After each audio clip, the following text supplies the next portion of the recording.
యెషయా ప్రవక్త ప్రవచించిన సుమారు 100 సంవత్సరముల తరువాత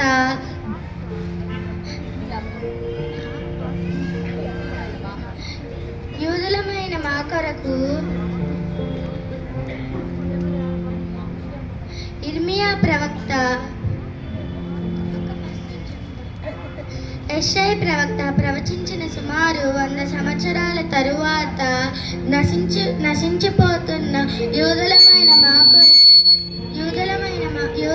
మా కొరకు రక్షకుడు పుట్టబోచున్నాడని ఆయన స్థాపించే రాజ్యమునకు అంతము లేదు. ఇదిగో ఈ ఇర్మియా ప్రవక్త ద్వారా ప్రవచించారు.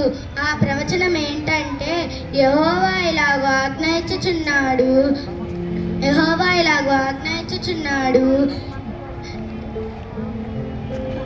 రాబో దినము